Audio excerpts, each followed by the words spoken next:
mga kahabi? It's me, Arnold G, ang inyong kahabi buddy. So, nasa loob tayo ng bahay ngayon kasi hindi tayo nakapag-practice sa field. Gawa ng malakas ang hangin, malakas ang ulan.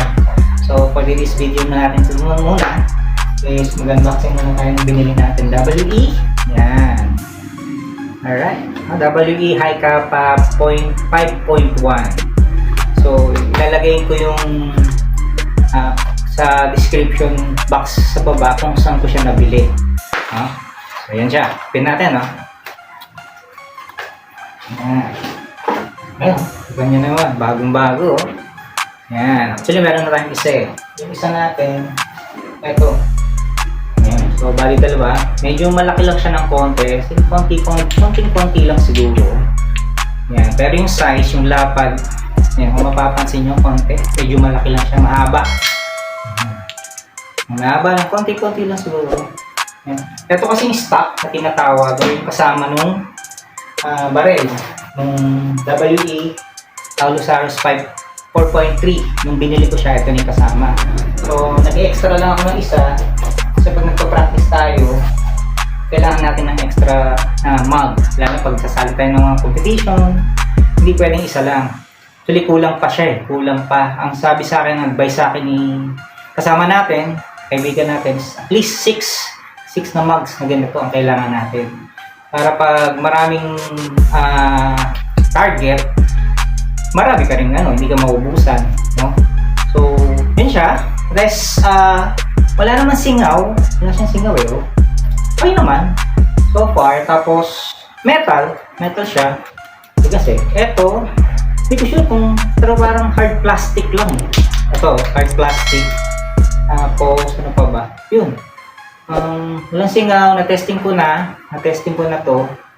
Tapos, bago ko siya tinesting, nilagyan ko ng silicone lube. Ito yun, nilalagay. Silicone lube. Ayan, binili ko yan sa... Ako nga ba binili?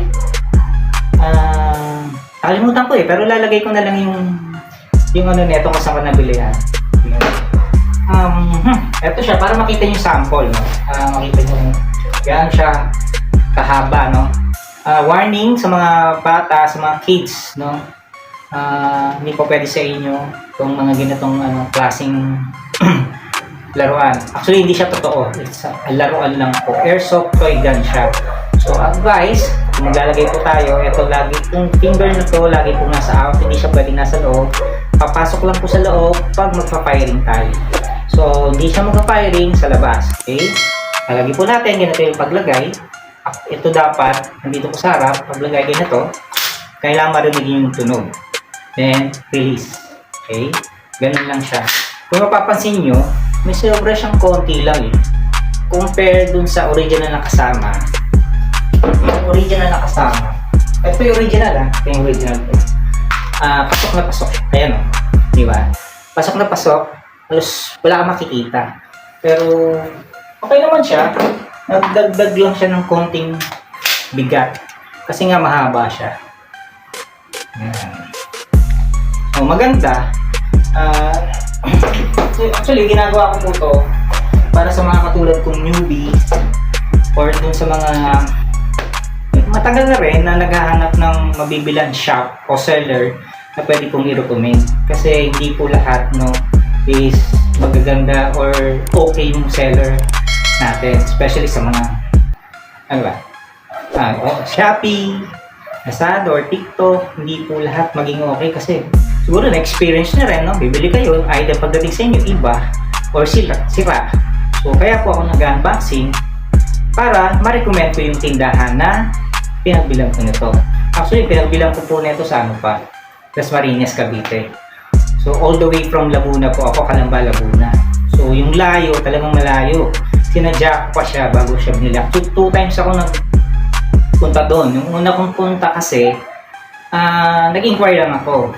Although mabait yung mga staff, shout out pala kay Sir Kuya Alan, siya yung nag-assist sa akin doon. So kahit hindi ako bumili ng una kong punta, talaga in-assist niya ako. Wala akong masabi, kaya napabili ako doon, napabalik ako kahit malayo, yung expenses sa pagto-tollgate, paggagas, talagang gagastos ka, kaya lang yung quality kasi ng service maganda eh. Kaya doon nakapunta para bumili.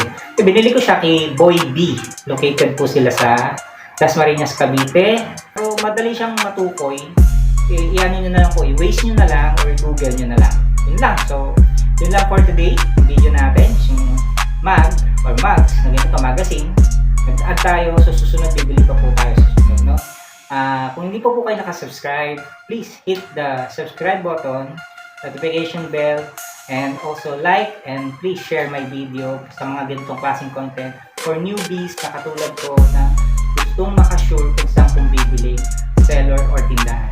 Salamat po. Have a nice day. Thanks!